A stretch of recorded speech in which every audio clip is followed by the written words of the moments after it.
across. This is a TC MMA podcast. Well, at least not the podcast, but the channel, right?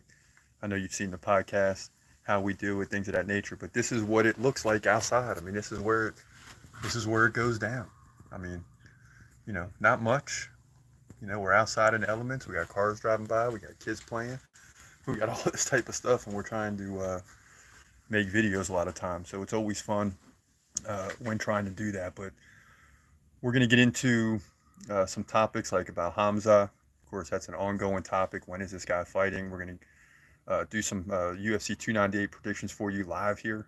I'm going to do the video like I normally do and put it out like you normally see. But I'm going to do them live today. Have some fun with it. We're going to look at Robert Whitaker versus Paulo Costa and Jeff Neal versus Ian Gary. So stay tuned for that. That's just moments away. And let me get this thing hooked up here. So Hamza, as we've been discussing, still without a fight. And it's absolutely ridiculous, man. I mean, it's absolutely ridiculous. Still waiting for this guy to fight, as discussed yesterday. But nonetheless, hopefully it'll happen soon, and we'll have something to talk about. I mean, the guy beat 3 middleweights now. He's beaten Usman. He's beaten Rice McGee, I believe, was a middleweight fight. And he beat Gerald Mearshart in 17 seconds. So what more do you want from the guy? That's the bottom line. What more do you want?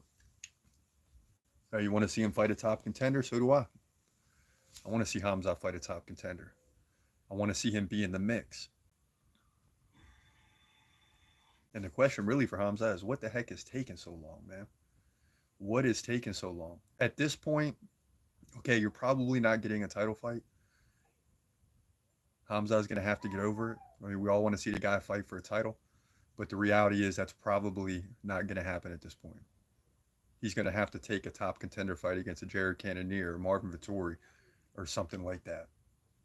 But we'll get back to Hamza. So as I'm peeking at UFC 298, and we're going to get into 2 predictions here in a moment, I'm highly surprised that this card has evolved. Because last time, I've been looking past this. I've been looking at UFC 299 in Miami.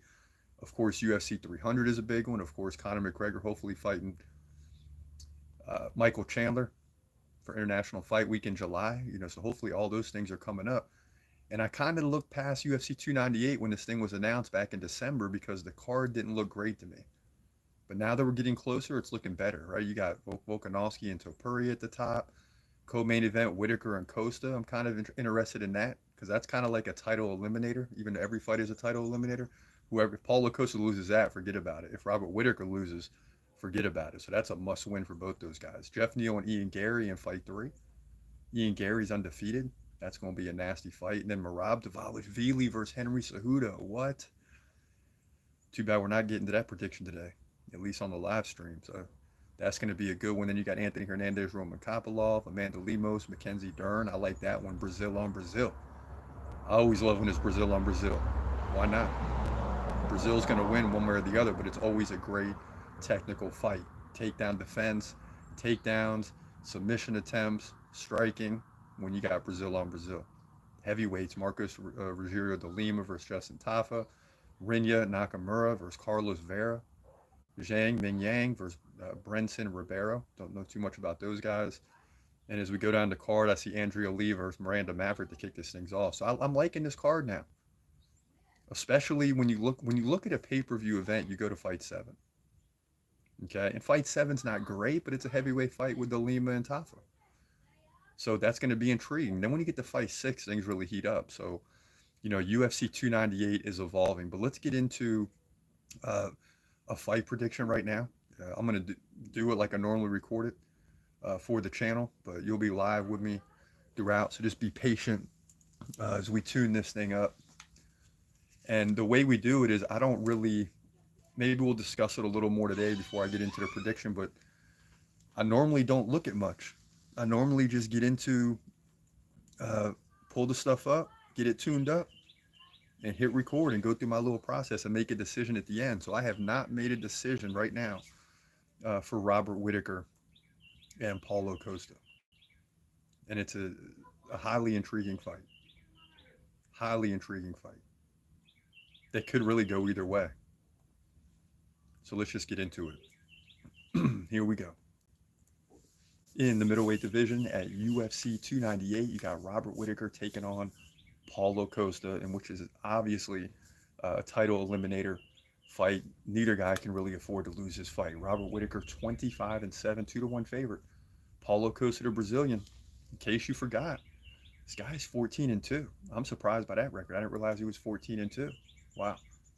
Costa's 6'1", 1 inch taller than Whitaker. He's 32. Whitaker's 33. Okay. Whitaker's got a 2 inch reach advantage. Both guys stand right-handed.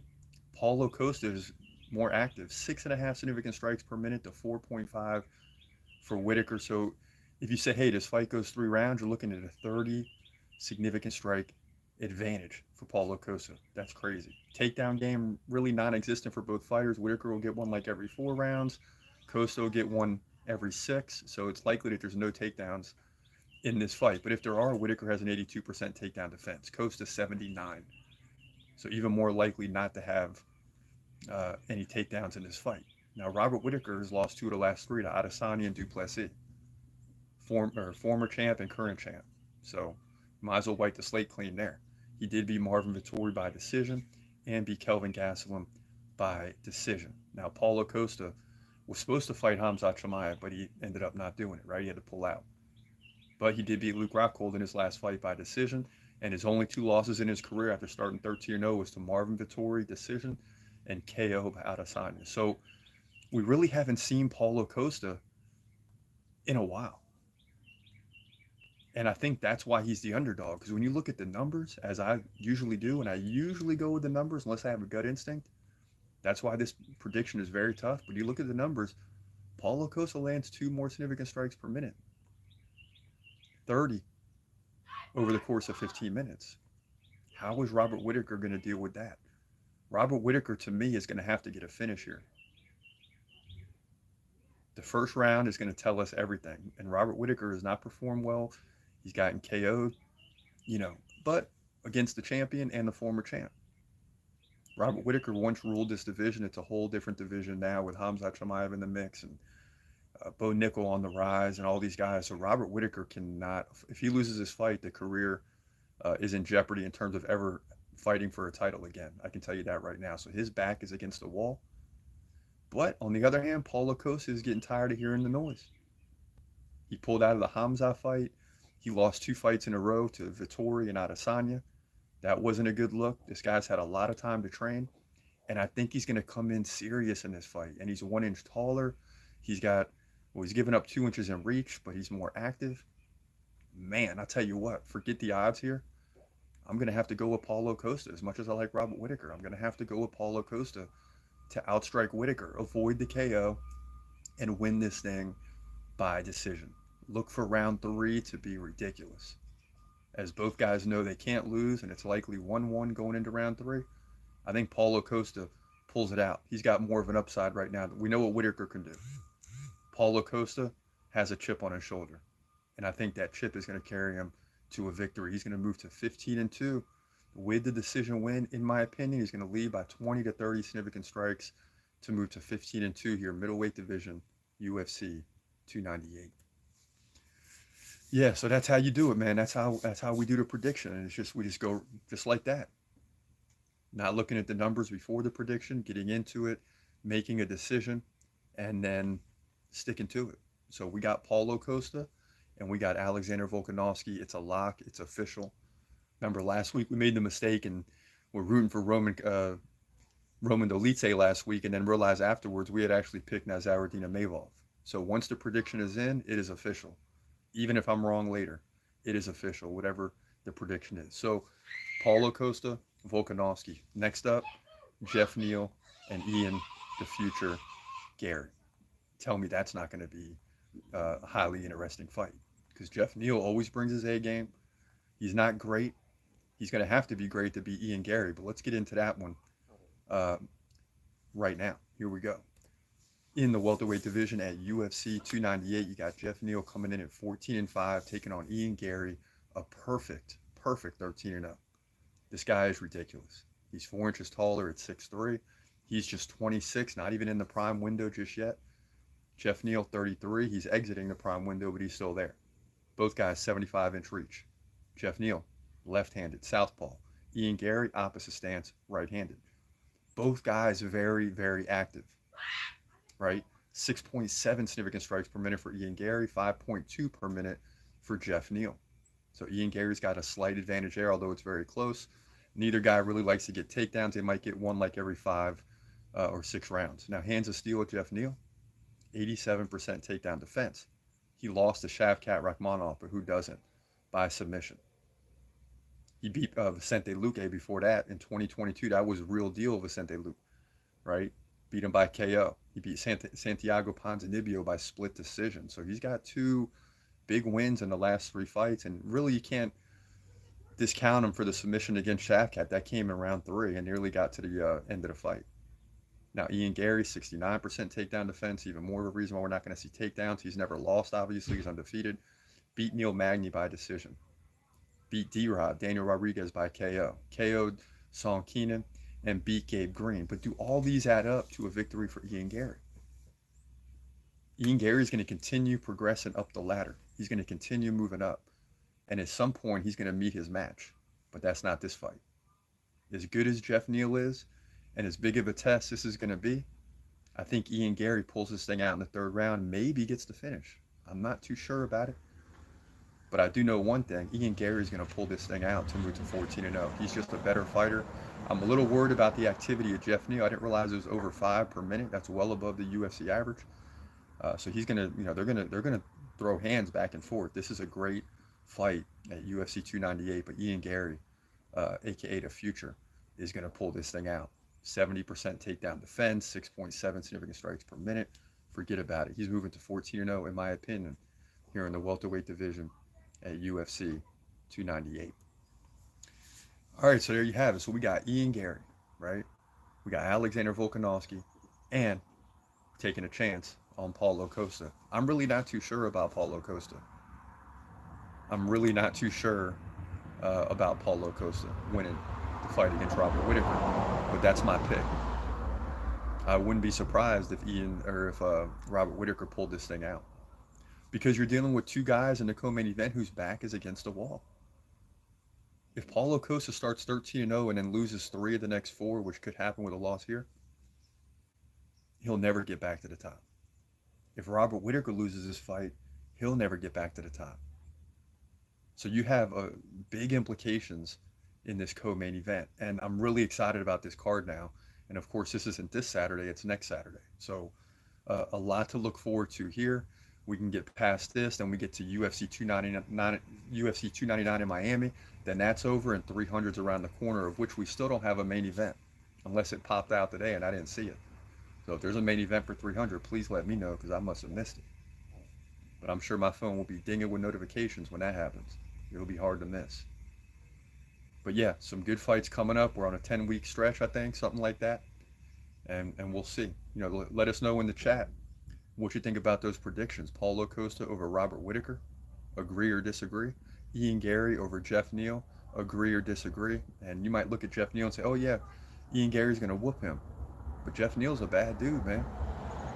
The only fight he's lost in the last few fights was Shavkat Rakhmonov. So, anything can happen there. But yeah, let me know what you think about those 2 fights. Highly interesting. So as we get back to Khamzat, I love talking about Khamzat. #1 on the dude list. And speaking of the dude list, that's why I like these pay-per-view events, because that's when the dude list changes. Ian Gary gets another big win. He's got to move up.